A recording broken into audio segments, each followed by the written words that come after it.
Telangana CS కు లేఖ రాసింది కేంద్ర హోంశాఖ. వరదలపై తమకు అధికారిక నివేదిక అందలేదని లేఖలో పేర్కొంది.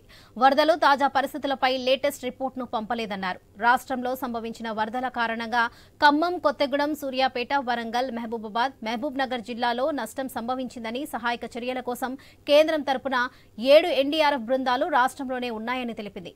హకీంపేటలో 2 ఆర్మీ హెలికాప్టర్లను కూడా ఉంచినట్లుగా గుర్తు చేశారు. సహాయక చర్యల కోసం కేంద్ర ప్రభుత్వం తగిన చొరవ తీసుకున్నదని వివరించారు.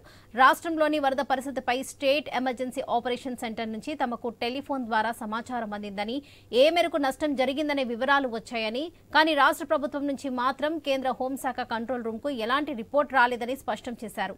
నిబంధనల ప్రకారం రాష్ట్రం నుంచి రాతపూర్వకంగా పూర్తి వివరాలతో నివేదిక అందాల్సి ఉందని తెలిపింది.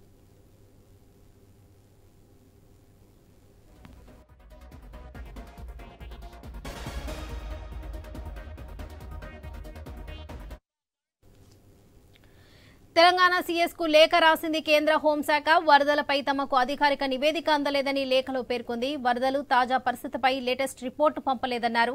రాష్ట్రంలో సంభవించిన వరదల కారణంగా ఖమ్మం, కొత్తగూడెం, సూర్యాపేట, వరంగల్, మహబూబాబాద్, మహబూబ్ నగర్ జిల్లాలో నష్టం సంభవించిందని, సహాయక చర్యల కోసం కేంద్రం తరపున 7 ఎన్డీఆర్ఎఫ్ బృందాలు రాష్ట్రంలోనే ఉన్నాయని తెలిపింది.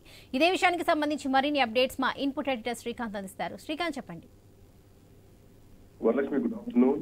ఏదైతే ఒక పెను విపత్తు సంభవించిందో, ఒక కుంభవృష్టి తెలంగాణ రాష్ట్రంలో సంభవించిందో, దానికి సంబంధించి ఆ ప్రకృతి విపత్తుకు సంబంధించి రాష్ట్ర ఎమర్జెన్సీ ఆపరేషన్ సెంటర్ నుంచి కేంద్ర ప్రభుత్వానికి ఇప్పటి వరకు అధికారికంగా నివేదిక ఏది కూడా రాలేదు. దీనికి సంబంధించి ఎంత నష్టం జరిగింది అన్నది చెప్పలేదు అంటూ కూడా కేంద్ర హోంశాఖ చెప్పడం జరిగింది. సో ప్రస్తుత పరిస్థితుల పైన కేంద్ర హోంశాఖకు ఎప్పటికప్పుడు నివేదిక పంపేలాగా అధికారులకు ఒక సూచనలు చేయాలంటూ కూడా రాష్ట్రానికి సంబంధించినటువంటి సీఎస్ కు కేంద్రం ఒక లేఖ రాయడం జరిగింది. ఈ నెల 3వ తేదీన 2 పేజీల లేఖ మాత్రమే బయటకు రావడం జరిగింది.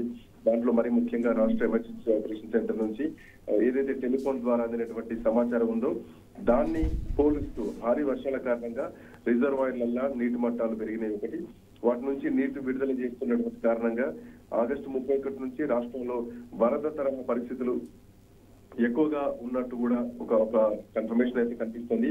మరి ముఖ్యంగా ఇందాక మీరు చెప్పినట్టు ఖమ్మం జిల్లా, భద్రాద్రి కొత్తగూడెం, మహబూబ్ నగర్, సూర్యాపేట, వరంగల్, మహబూబాబాద్ జిల్లాలు చాలా తీవ్రంగా వరద ప్రభావానికి గురయ్యాయి. చాలా ఆస్తి నష్టం, చాలా పంట నష్టం, పశు సంపద నష్టం కూడా జరిగింది. చాలా మందికి వేలాది మంది ప్రజలు నిరాశ్రయమైనటువంటి పరిస్థితి కూడా వచ్చింది. వీళ్ళ నేపథ్యంలో రాష్ట్రానికి సహాయ సహకారాలే గాని, మిగతా పడవలు గాని, ప్రాణాలు కాపాడేటువంటి ఏదైతే సరంజామం ఉంటుందో వాటితో పాటు ఎన్డీఆర్ఎఫ్ బృందాలను కూడా కేంద్ర ప్రభుత్వం పంపడం జరిగింది. అట్లాగే సహాయ పునరావాస కార్యక్రమాల్లో కూడా పాల్గొంచుకోవడానికి 2 హెలికాప్టర్లను కూడా పంపడం జరిగింది. అయితే అనుకున్న సమయానికి ప్రకృతి విపత్తు కారణంగా వెదర్ సహకరించక హెలికాప్టర్లు రాలేకపోయినా కానీ తర్వాత మాత్రం నెక్స్ట్ డేకి 2 హెలికాప్టర్లు కేంద్రం పంపించింది.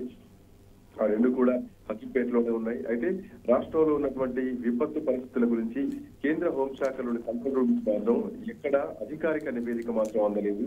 సో ఖచ్చితంగా నివేదిక ఇవ్వండి, దానికి సంబంధించి బడ్జెట్ కేటాయించేటువంటి అవకాశాలు ఉంటాయంటూ కూడా చెప్పడం జరిగింది. సో దాంట్లో రాష్ట్రంలో నోటిఫై చేసినటువంటి వరదలు కానీ, ఈ విపత్తు ఏదైతే ఉందో వీటికి సంబంధించి అవసరమైన చోట సహాయ కార్యక్రమాలు చేపట్టేందుకు కూడా స్టేట్ డిజాస్టర్ రెస్పాన్స్ ఫండ్ అంటే SDRF అకౌంట్ లో కూడా మొన్న ఏప్రిల్ 1వ తారీఖు నాటికి 1340 ఉంది. సో ఆ ఉన్న అమౌంట్ ఏదైతే ఉందో అంటే ఆ ప్రస్తుతానికి అకౌంట్ జనరల్ ద్వారా ఆ విషయం తెలియడం జరిగింది. ఈ ఫైనాన్షియల్ ఇయర్ లో ఈ ఫండ్ కింద కేంద్రం వాటా విడుదల కోసం రాష్ట్ర ప్రభుత్వం అవసరమైనటువంటి ఒక ఇన్ఫర్మేషన్ మాత్రం నివేదిక సమర్పించలేదు కేంద్రానికి. సో SDRF అంటే ఇప్పటిదాకా మనం మాట్లాడుకున్నట్టు state disaster response fund account లో దాని కింద అమలు చేసినటువంటి పథకాలకు రాష్ట్ర వాటాతో కలిపి అందినటువంటి మొత్తం గురించి కూడా కేంద్ర హోంశాఖ అట్లాగే ఆర్థిక శాఖలకు రాష్ట్ర ప్రభుత్వం ఎవ్రీ ఏప్రిల్లో అట్లాగే ఎవ్రీ అక్టోబర్ లో వీటికి ఇన్ఫర్మేషన్ ఇవ్వాల్సి ఉంటుంది. సో ఆ డేట్ల వరకు చేసినటువంటి ఖర్చులు ఏంటి, మిగతా ఉన్నటువంటి అకౌంట్ లో ఉన్నటువంటి మొత్తం ఏంటి, ఇవన్నీ కూడా లెక్కలు ఇవ్వాల్సినటువంటి అవసరం ఉంది. సో దీని ప్రకారం 2022-23 ఆర్థిక సంవత్సరానికి స్టేట్ డిజాస్టర్ ఏదైతే రిలీఫ్ ఫండ్ ఉందో దానికోసం కేంద్రం వాటా మొత్తం కూడా 2వ విడత 188 కోట్లు ఉంది. 2023 జూలై 10వ తేదీన ఈ అమౌంట్ రిలీజ్ కావడం జరిగింది.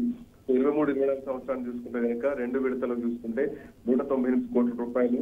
అట్లాగే 24 మార్చి వరకు చూసుకుంటే కనుక అంటే 24-28 తేదీ వరకు కూడా ఇవ్వడం జరిగింది. ఈ నిధుల్లో అమౌంట్ 198 కోట్లు ఇవ్వడం జరిగింది.